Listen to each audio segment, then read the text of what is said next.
everybody, and welcome to another edition of the Market Down Podcast. My name is Nick Cummings, joined this week by James Gisante, and we are going to start with probably the most important news to come out of the last week, and that is that The Miz hit a half quarter at the Celebrity All-Star game, but it was just after the buzzer, so it unfortunately didn't count. I'm just kidding. No, we're going to actually start with the news that has been dominating headlines across all of wrestling, and that is the apparent beef between UFC and MMA reporter Ariel Helwani and AEW CEO Tony Kahn. Now, this has gone on for a while, but has really ignited recently with WWE kind of stoking the flames a bit. So just a bit, just a little bit. So shortly after Brawl Out happened last year, Ariel did an interview on his show, the MMA Hour, with Tony Kahn. Not unusual. Ariel interviews people from everywhere: UFC, Bellator, WWE, AEW. He does a lot of different interviews, and he's very good at it. But in this interview, Ariel pushed a lot on the happenings of Brawl Out, and Tony Kahn was either unwilling or unable to talk about it, no matter how much Ariel pushed. And in a retrospective of that interview, Ariel was pretty upset that Tony wouldn't answer his questions. And he also made some comments about AEW, saying that he didn't think that the product was as good as WWE's at the moment. This set off Tony Kahn because Tony can be a little sensitive at times, I think would be fair to say. No, he's a perfectly balanced and put together fella. But things died down for a little while. Now, at the same time, Ariel has been interviewing WWE roster members for BT Sport. As Ariel puts it, he had a contract with BT Sport to cover UFC, but due to his beef with Dana White, which, fun fact, James, he has a beef with Dana White because he announced that Brock Lesnar was coming back to UFC before Dana could, and now Dana fucking hates him. So anyway, he's been interviewing WWE personnel for BT Sport, like I mentioned. He's interviewed Triple H. That was the interview where Triple H commented on the fact that AEW had beaten NXT in the ratings and they moved NXT, and where Triple H said, we put our developmental show against them after promoting it as one of their main shows for all of that time. He's also done recent interviews with Seth Rollins. He just did one with Sami Zayn. But as Ariel puts it, BT Sport assigned him to do those interviews because he couldn't get UFC credentials and they needed to do something with him. And I would also kind of believe that BT Sport and WWE had some control over those interviews as well, although that is just my own conjecture. Either way, due to his recent interviews with WWE and of the fact that Ariel Helwani loves playing the heel, Ariel's been showing up on WWE television for the past couple of weeks, leading into Elimination Chamber. He was shown on SmackDown the Friday before the pay-per-view, and he was called an unbiased journalist who asked the hard-hitting questions, whether you liked him or not, by Michael Cole. Obviously, it appears that Tony Khan was watching at this time because he tweeted out, and I quote, "You're a fraud at Ariel Helwani. You're as legitimate as a reporter as at Tony Schiavone," who just took an absolute fucking stray there. No reason. For no reason. Ariel responded, "Thanks for watching, old friend. Can't wait for our next chat. Parentheses, also don't listen to the snowman, Schiavone. You're a legend in my books." Was that a cocaine reference? I think it was a multi-layered reference, but yes, it was definitely probably a cocaine reference. Tony Khan then responding with, "Good luck with the unbiased journalism." So this has been fun. As somebody who is a big fan of Ariel Helwani and has seen a lot of him on both his show and on Twitter and on the Dan Le Batard show, which obviously I've mentioned a lot because I'm a big fan of, Ariel loves playing the heel. He literally has a persona called Helwani. He's gotten into beefs with everybody from Dana White, which is actually real, to he had a fun one with Andrew Schultz because the comedian, because Schultz was saying for a while that he was the best MMA journalist until Helwani came up and absolutely schooled him on his own show. So Ariel is more than willing to work people James. And I do think a lot of people are being worked here. Yeah. I'm not entirely sure if one of them is Tony Kahn or not, but it wouldn't surprise me if Tony was genuinely upset about what was going on between the two of them and Ariel and WWE, and then Ariel just jumped on that to add a little promotion and lead into a shtick. I don't know if Tony Khan was worked into a shoot or shot himself into a work, but there seems to be a lot of layers to this. First and foremost, we do know that they have beef going back to their interview about Brawl Out. Helwani calling him out for not being a good interview at a time period where Tony Khan probably shouldn't have been doing interviews if he didn't have anything to say. That beef is extended, and I think it's, while totally fair for Tony Khan to have an issue with Helwani being on SmackDown and questioning the unbiased reporting that Helwani could do towards AEW, I think, as always, all right, not as always, but as proven in the past before, Tony Khan could have handled it a little bit better. So I think Helwani didn't have any intention of outright disrespecting Tony Khan or had any intention of upsetting Tony Khan, but once he saw he did, he had no problem just riding it and getting more buzz and getting more momentum for himself. So yeah, I enjoyed what we saw. I enjoyed what we saw. I'm so sorry. I'm enjoying the drama. I'm enjoying the hilarity that is wrestling Twitter. But I think we all need to be adults and just move on. Like, I'm very sick and tired of seeing WWE just constantly referencing it, bringing it up. It's pot shots at this point. Let's just move on. Yeah, it's getting a little old. I'm not gonna lie. Like, and I like when Helwani does this, but when you do it with somebody who can be as thin-skinned as Tony Khan, as I saw somebody put it, like, yeah, he's not going to stop until Ariel does, and just, yeah, I'm kind of done with it too. I will say this though, Ariel isn't necessarily a reporter or a journalist, and I don't mean that as a shot to him, because he does have a lot of sources, and he does know a lot of things, but he doesn't necessarily report things the way Dave Meltzer does, like, and especially not in wrestling. He's not a wrestling reporter, and he's not always an MMA reporter. He does sometimes get things and he reports them, but I think it's fair to say he is biased. I mean, he has a beef with Dana White, and while I don't think he's not biased against the company, I think as a whole, like, he likes the fighters, but he does have a bit of a bias against UFC, mostly because they hate him. I don't think he could care less, but it's an odd dynamic with him in general, and because he's willing to play it up and because he's willing to have fun with it, it can lead to situations like this where, yeah, you're gonna get somebody and have this beef. Now, it would not surprise me if this whole thing was a work. It honestly wouldn't. But I just don't see how it is, because who benefits from it? No, I mean, you do get some publicity on both sides, but I do think you're right. I think that Tony Khan is kind of shooting himself into a work here. Like, I think he genuinely is ticked it at Helwani, and Helwani's just pushing his buttons for like on a lark as a joke, just to get a rise out of him, and Tony's falling for it hook, line, and sinker. Yeah, unfortunately. Or fortunately, depending on how you view things. Right, depending on your type of comedy, your taste in comedy. Or, depending on what type of publicity you want. Like, you could get publicity out of this. I think Tony is, But I think it's bad publicity, though. It does. And I think Tony it makes him look bad. Yeah.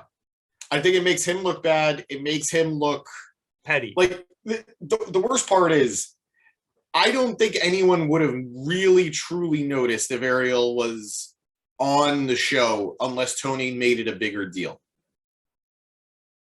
Like, I didn't really know. I didn't pay attention. I didn't care. But because Tony made the spectacle of it that he did, now it's a thing for WWE. Really, they're the ones who are laughing about it.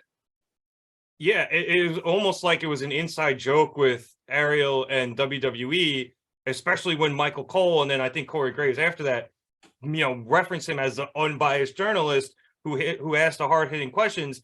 That's clearly a shot at Kahn. Oh, absolutely. So Absolutely. I don't know whether or not that was, Ariel's joke and it was fed to Cole, or Cole just made the joke in general, or it was told to by somebody in WWE because Ariel's has been working with them through BT Sport. But they fired that shot back at Tony Khan. So I'm not surprised Tony responded. Big time. It's fairly easy to goad him into something like that. It's very within his wheelhouse to respond exactly the way he did. Yeah, but I agree with your earlier point. It's hit a point of diminishing returns, and I imagine it, or at least I hope it'll die down rather quickly. That being said, I don't know if it will, especially if Ariel keeps doing these WWE interviews.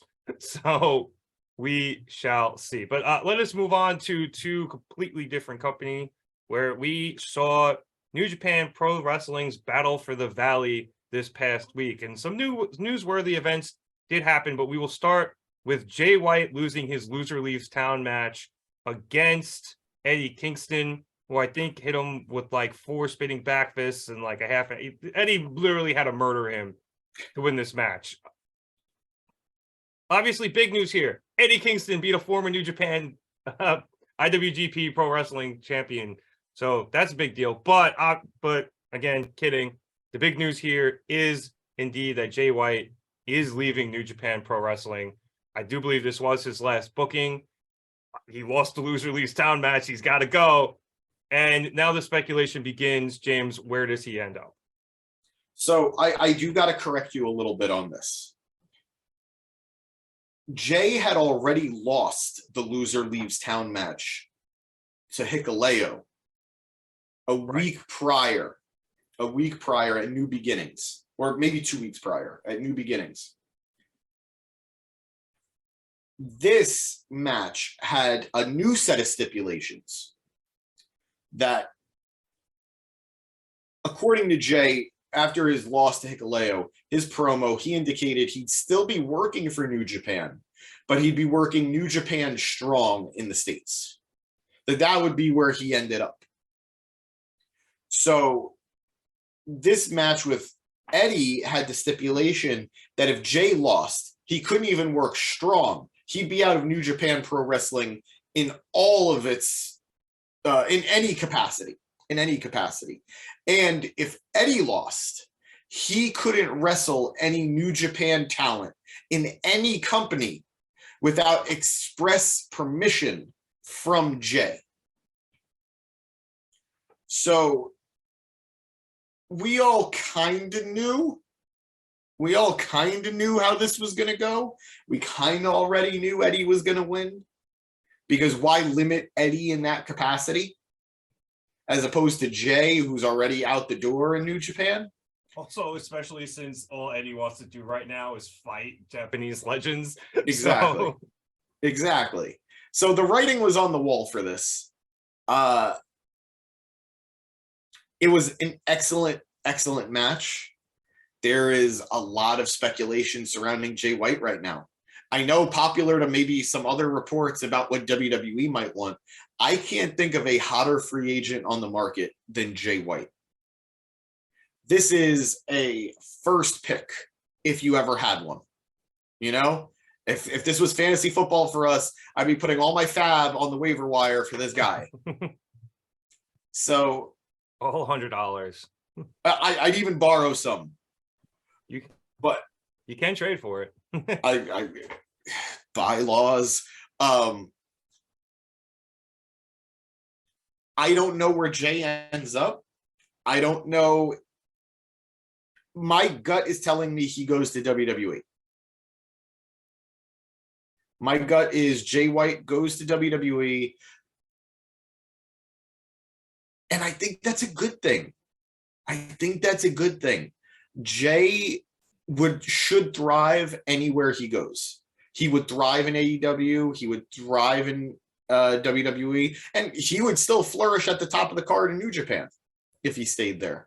But in WWE, he's going to be presenting a very unique character, and I think WWE could utilize him a little bit better than AEW could right now. Now, who knows what Jay wants to do? I think no matter what he decides to do, he's going to be ending up with a very, very fat paycheck and a very lucrative spot. But Jay White I'm expecting to see him land somewhere very soon, either the night after Mania or at Revolution. But it's an exciting time to be watching the free agency market. Yeah, the free agency market has kind of slowed down recently ever since WWE kind of stopped cutting people. You know, when you had those releases, the big ones with like Samoa Joe and Adam Cole leaving on his own accord, there was so much speculation surrounding those, and there was a lot of it all at the same time. It's kind of cooled off again. You do see some people, you know, making returns or debuts in certain companies. Chelsea Green just went to WWE, for example. But this is the biggest name we've had in a while.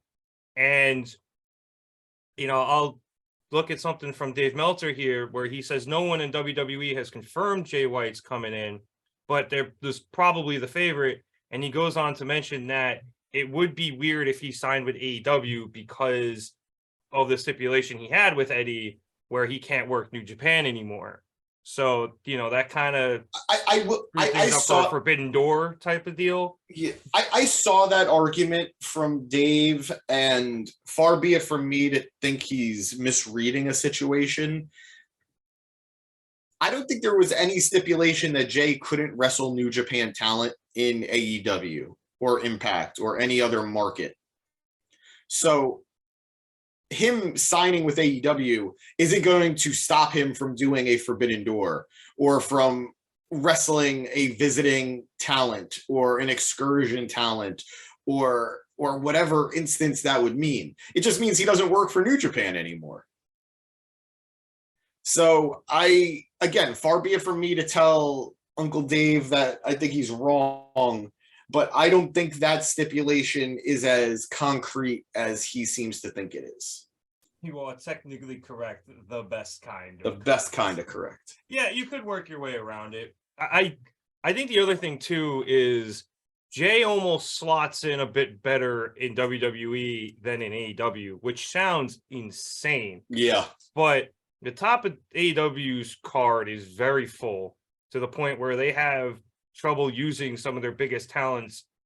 Forget the lower people that we always complain about on the lives that we want to see. Sometimes you don't see their biggest talents for a while. You know, I mean, we tend to see Mox, but there was a while we didn't see Hangman, even, you know, without the injury. Bryan's like was in the mid card until this recent run against MJF. So I don't think could Jay come in and slot into the top of the card against MJF? I don't know. It depends on if he comes in as a heel or a face, and I think is much better as a heel, and leaving New Japan and coming in as a face in AEW seems a bit odd. But if he goes into WWE, you can slot him right in against Cody Rhodes if you wanted to. Now, granted, I think that means that Jay loses his first big feud in WWE, and maybe you don't want to do that, but that's definitely the path I think you go to. I think you have eventually Jay White versus Cody Rhodes for the title, and I think there's a very good chance Jay White wins that. And I think in the short term, that does seem like a bit of a better plan to me than him going to AEW. As much as I hate to say that, because I'd much rather see him in AEW. I mean, if I'm going to fantasy book his WWE run potentially, at least for the next year, I have him debut the night after Mania at Raw. Yep. And probably immediately have him go after either AJ or Finn. Probably AJ.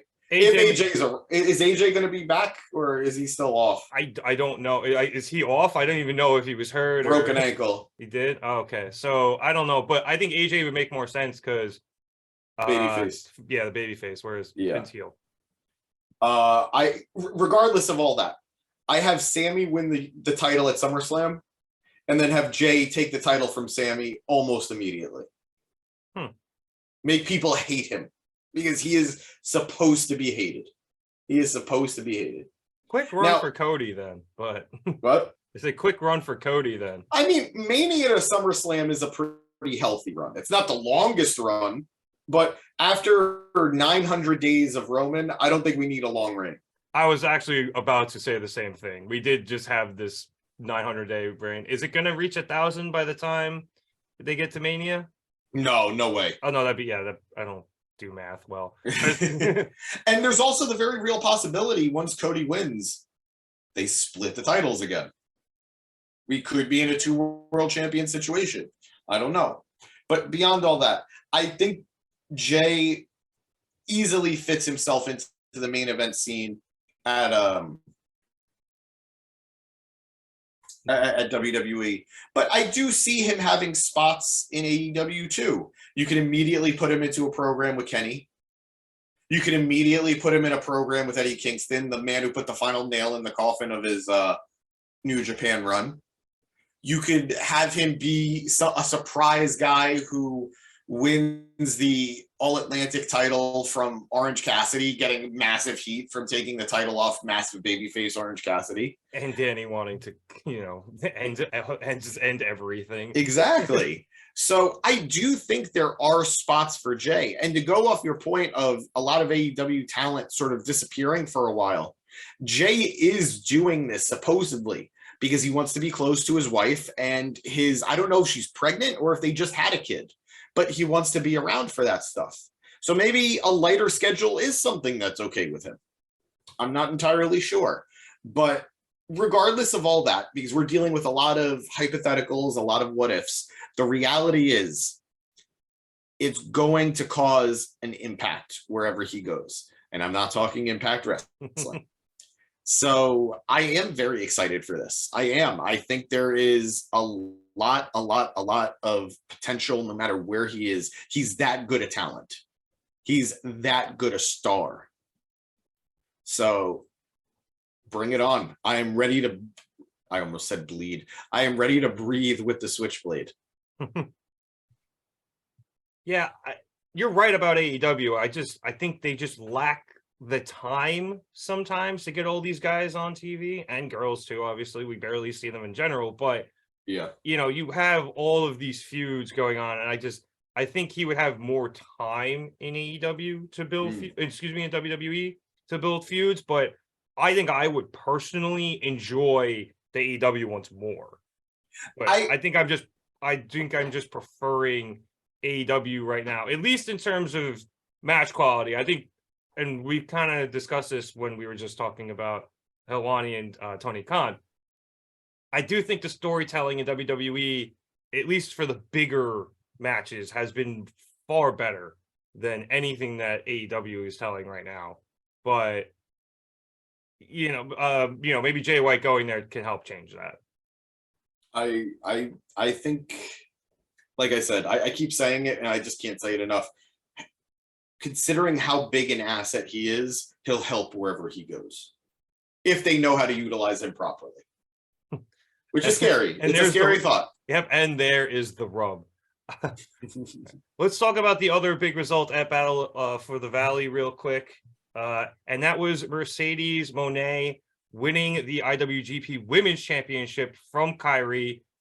This is a big deal because she's signed to New Japan Pro Wrestling, James, right? But she's not there full time. I think she might be. Reports are she's on a per appearance basis, if I remember the reporting correctly. From what I've heard, I'm so sorry. From what I've heard, she's got 3 or 4 dates on her contract. Not a lot. No, which is why I think it's fairly surprising that they put the title on somebody who isn't going to be there that often.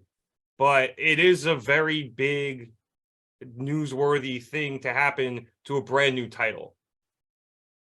I think so too. Just like we were talking about Jay White being an asset wherever he goes, Mercedes is an asset wherever she goes. I love KAIRI. I think she was an incredible inaugural champ for the IWGP Women's Championship, in the sense that she brought a gravitas to the title, and she'll always have it on her resume that she wrestled the first IWGP Women's Championship match at Wrestle Kingdom. That's incredible. But it's undeniable that Mercedes has a cross-brand, cross-platform, cross-country appeal, an international appeal, and an army of people stands. are. What happened? And an army of stands. A very scary army of stands. Yep. I never respect army of stands. Y'all scare me. But she's going to bring views wherever she goes. She's going to bring eyes wherever she goes. And that was apparent in New Japan at Wrestle Kingdom. That was apparent at Battle for the Valley. She was the first match announced. They helped sell that place out on Mercedes' name alone. So it made a lot of sense for her to win the title. The finisher looked better. It looked way better.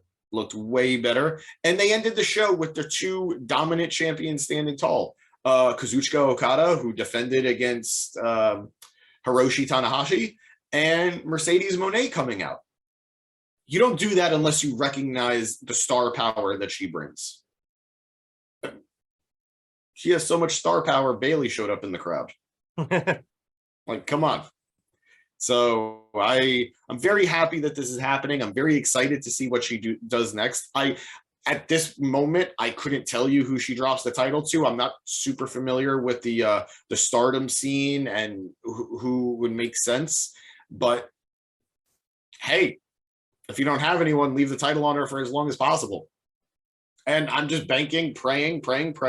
We get Impact Knockouts World Champion Mickie James taking on IWGP Women's Champion Mercedes Monè at Multiverse United.